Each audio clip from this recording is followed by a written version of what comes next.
आज हमारे साथ नेपाल की अदाकारा पूजा पासवान जी हैं, जो कि पटना के रविंद्र भवन में आज कार्यक्रम में उपस्थित थी। क्या कुछ इंडिया के लोगों के लिए आपका संदेश है, खासकर पासवान समाज के लोगों के लिए?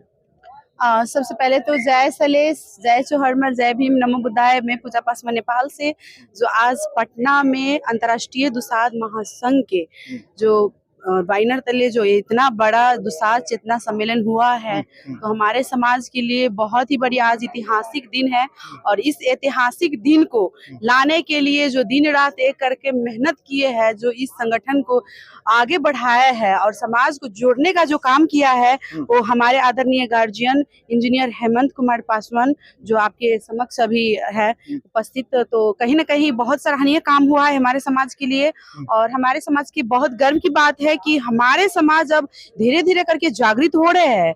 और बहुत ही ज्यादा शायद वो समय, वो दिन दूर नहीं है जो समाज हमारे जो बरसों से जो दलित कह के पिछड़ा वर्ग में जब भी कोई भी शासन प्रशासन या कहीं भी कोई भी चीज होता है, केस मुद्दा, तो हमारे समाज की आवाज को, मुद्दा को कहीं ना कहीं दबाया जाता है, कहीं ना कहीं उनको अधिकारों के साथ खिलवाड़ किया जाता है। तो कहीं ना कहीं हमारे समाज जो है बरसों से जो एक दबे हुए और एक जो गुलामी के जो मानसिकता के रूप में जो जीते हुए आ रहे हैं, तो कहीं ना कहीं मुझे लग रहा है कि इस दुसाध चेतना सम्मेलन से कहीं ना कहीं सचेत जरूर हुआ होगा। अगर जिसको भाषण पर ज्यादा ध्यान होगा तो वो समझेगा कि इस जो महाचेतना सम्मेलन हुआ है दुसाध का, आज इतना बड़ा कार्यक्रम हुआ, ऐतिहासिक दिन है, तो कहीं ना कहीं उनको समझ में आ गया होगा कि इतना मेहनत जो किए हैं, ये क्यों किया गया है, जो इतना जो मेहनत हुआ, इतना खर्चा वर्चा, इतना जो सब चीज किए हैं हमारे जो राष्ट्रीय अध्यक्ष है इंजीनियर हेमंत कुमार पासवान सर, तो हमारे गार्जियन है, हमारे समाज की एकता करने की काम कर रहे हैं। तो कहीं ना कहीं युवाओं के पासवान, जितने भी बिहार के युवा जितने भी है, और बिहार हो, यूपी, झारखंड, जहां भी हो, देश भर से अंतर्राष्ट्रीय स्तर से ये कार्यक्रम हुआ था। तो नेपाल, भारत की जितने भी हमारे समाज की जो दुसाध जाति है, खास करके उनको मैं एक ही बात कहना चाहूंगी कि आप लोग डरिए मत, डट के रहिए और लड़ के मरिए, डर के नहीं मरिए।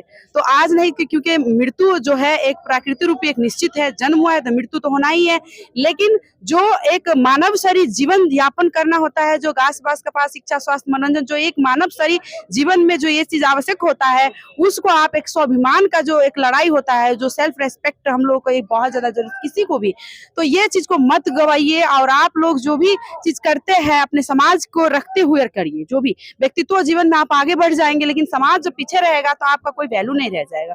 इसीलिए जो तिनका जो जोड़ के जो एक इमारत खड़ा होता है, एक जो झूठ होता है उसमें, और सिंगल एक लाठी में बहुत बहुत मतलब फर्क है। तो जो ऐसे है ना, एक लाठी को ऐसे तोड़ सकते हैं, इजिली टूट जाएगा, लेकिन वही कमजोर लाठी को एक साथ रख दीजिए तो उसको तोड़ने में बहुत टाइम लगता है। चलिए, बहुत बहुत धन्यवाद। हमारे साथ इंजीनियर साहब है। ये जो कार्यक्रम हुआ सर, इस कार्यक्रम को आप किस तरह देखते हैं? आगे भविष्य में दुसाधों का इस कार्यक्रम से क्या लाभ मिलेगा सर?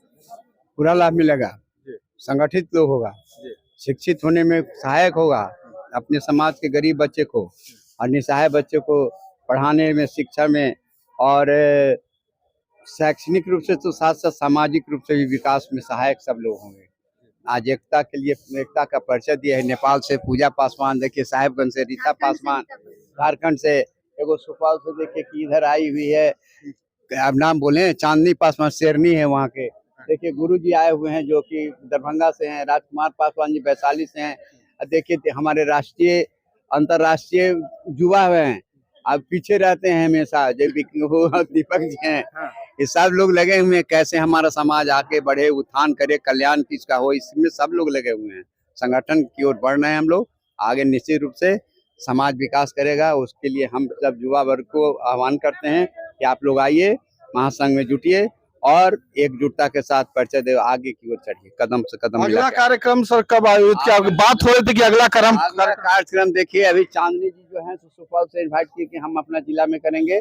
उसके बाद हम लोगों को इनविटेशन मिला कि बक्सर में आइए, तो जिला स्तर पर भी हम लोग कार्यक्रम। अगला कार्यक्रम बिहार के पटना जिला में, पटना के गांधी मैदान में कब कार्यक्रम होगा? और देखिए सब लोगों का संगठन के उपाध्यक्ष के आदेश है कि हम लोग युवा को जून में स्वागत करूंगी कि हम समाज को सब एक छत के तले एकत्रित किए हैं। और हमारे बड़ बुजुर्ग कहते थे कि बंधल मुट्ठी लाख बराबर, खुलल मुट्ठी खाख बराबर। तो हमारे प्रदेश अध्यक्ष अपने समाज को एक बंद मुट्ठी के तरह यदि हम लोग एकत्रित होंगे तो किसी भी समस्या से, किसी भी जो भी समस्या आएगा चट्टान की तरह हम लोग उससे लड़ने का काम करेंगे और अपने समाज की आवाज को बुलंद करेंगे और सांसद तक जो भी समस्या होगी हमारी महिलाओं के साथ उसको सांसद तक हम लोग पहुंचाने का काम गुरुजी क्या कहना, आप बहुत देखिए मैं बता रहा हूँ कि स्वर्गीय आदरणीय रामविलास पासवान जी के बाद पूरे बिहार के पासवानों ने श्री इंजीनियर हेमंत पासवान को माना है अपना गार्जियन माना है, कोई लीडर नहीं गार्जियन माने हैं। और गार्जियन मानने के बावजूद भी लगभग 178 संगठन है पासवानों को पूरे भारत में, जिसमें हम लोगों ने पूरे 46 संगठनों से बात कर करके, जो कि रजिस्टर्ड संगठन है, सभी लोग से बात कर करके ये अंतर्राष्ट्रीय दुसाध महासंघ बनाया गया है। और इस बैनर के नीचे मैं वादा करता हूँ जून में कम से कम लाखों की भीड़ के साथ मिलर हाई स्कूल के मैदान में मैं करूंगा। और क्या कहते हैं, इसी जून में 12 और 13 जून के बीच में ही ये होगी सभा, और दुसाध सभा ही होगी।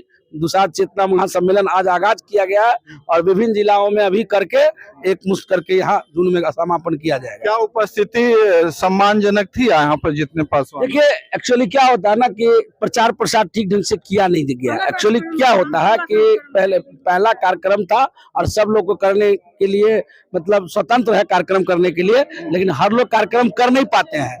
चूंकि पिछले 13 वर्षों में हमने लगभग 23 कार्यक्रम किए हैं पासवानों का, और बिहार में हम पासवाने के लिए जाने जाते हैं। डॉक्टर वीरेंद्र पासवान और गुरुजी, मैं ऑल इंडिया पासवान एकता मंच का राष्ट्रीय महासचिव सह प्रवक्ता हूँ। मैंने पिछले दिनों किया, माननीय चिराग पासवान जी क्या कहते हैं केंद्रीय मंत्री चीफ गेस्ट में थे।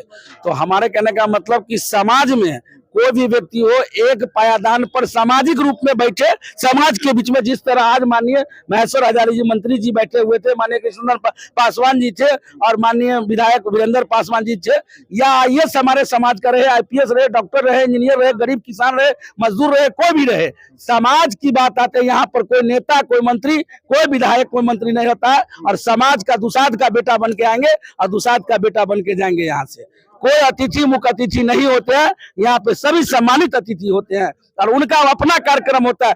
खून खोलना चाहिए लोगों के अंदर में, जज्बा होनी चाहिए पासवानों के अंदर में कि हमको बुलाया, लोग आदेश इंतजार कर रहा है, हमको कार्ड न मिला, हमको निमंत्रण मिला, सैकड़ों फोन मुझे आए।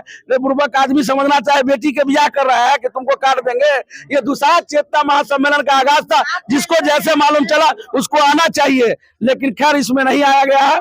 मैं 2 महीना अभी पूरे रथ यात्रा निकालूंगा और पूरे बिहार का भ्रमण करूंगा। जून में यहाँ होगी सम्मेलन और पटना के धरती पे होगी और आप गवाह रहेंगे, ये लाखों की भीड़ होगी।